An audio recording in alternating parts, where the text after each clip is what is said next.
Do you find yourself pulled in a million different directions? Like maybe there's just too much going on and not enough time in the day. Well, you're in luck because today's episode, we're going to be talking about how to pursue less. This is the Existential Stoic podcast. I'm Randy. That's Danny. What's going on, Danny?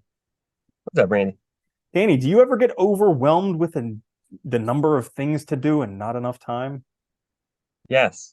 Yeah. Especially things to do, actually. Like there is a lot to do and you can't do everything.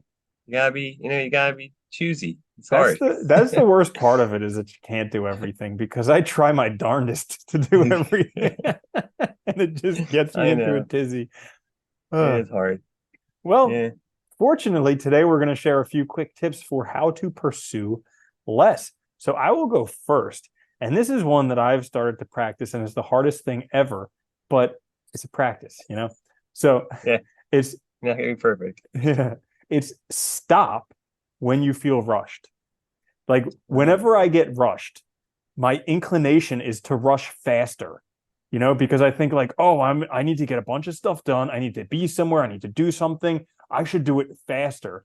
And that never solves anything. It just makes me more stressed and it probably makes my performance worse.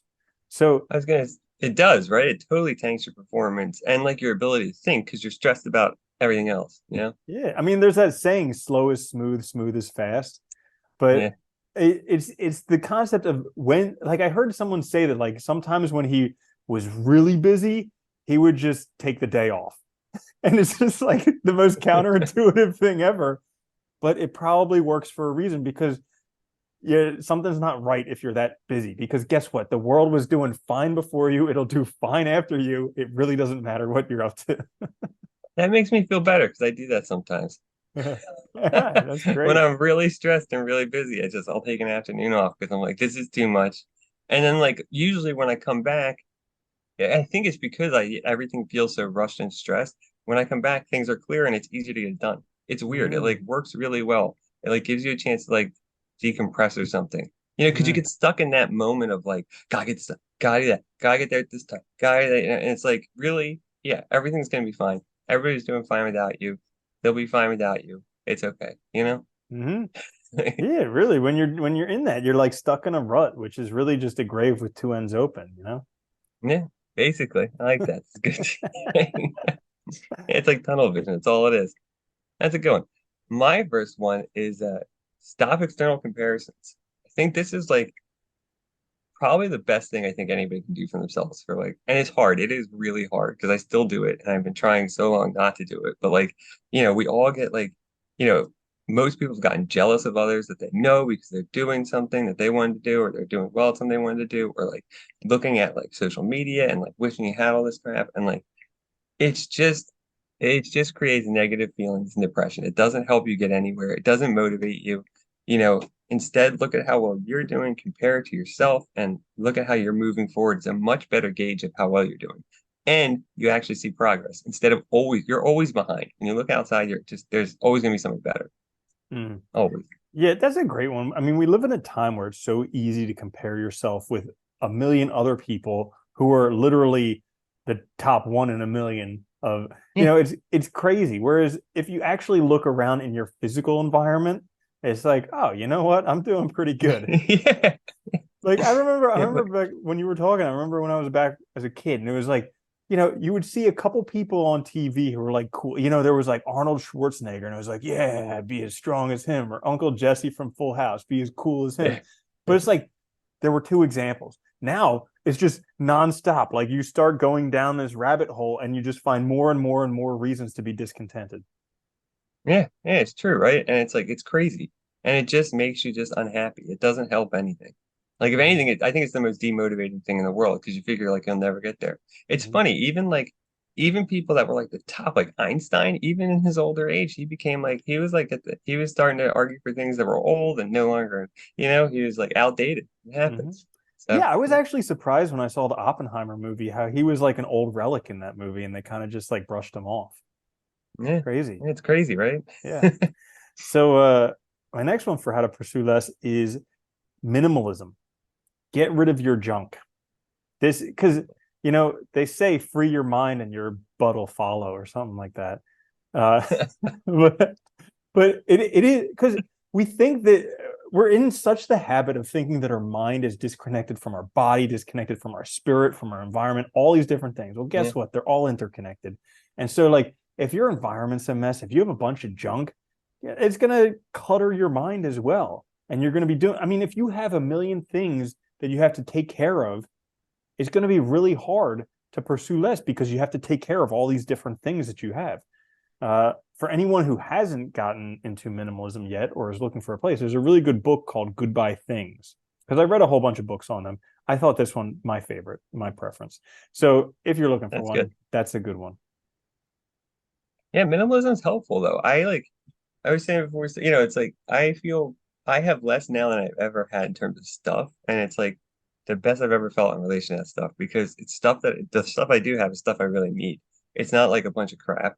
It's not in the way, and like I don't have to go looking for things either. Like, and it's not just like clutter of things, like and you don't feel like guilt, like I'm not using this. I got to use it. I'm not using it. Like I just feel bad about, you just get rid of it. You don't need it. And just if you need something, you'll get it, and that's good, and then you move forward from there. It's a really helpful way to live, and it makes your mind a lot freer because you don't have all that crap around constantly kind of taking up space, Mm-hmm. but physically and mentally. Absolutely. Yeah, a good one. My second one for how to pursue less is get clear about what you really need because you can't take everything with you and you can't do everything. These are two truths about life, right? You can't take crap with you when you die. You can't do everything in the world. So figure out first what you need, what you want, and then just focus on that. Nothing else should matter. Those things are the only thing that matters, and the rest of it, you'll be fine. But you have to make those choices. You can't have everything. That's a really great one. That relates, great segue to my last one, which is find out what's essential. This is Oh, something that I ask myself over and over again, getting clear on what's truly essential because I get so distracted. And like I think I'm someone who's yeah. not easily distracted. Like I'm not on social media all the time. I'm not watching the news. I'm not doing all these like socially acceptable addictive distractions, but yet I still get distracted because I say yes to things that I should say no to if I was aligned with myself, and I don't say no Yeah. to things that I should say no to. So like uh every once in a while I get distracted and I have to sit down, and journaling is really helpful for this to help me Oh, find yeah. out what's important and where am I aligned with my values and where am I not. That's really good too. Yeah. Using your yes and no actually for yourself, not just arbitrarily, right? Because then they have power. And it is hard though. You have to know what really matters to you.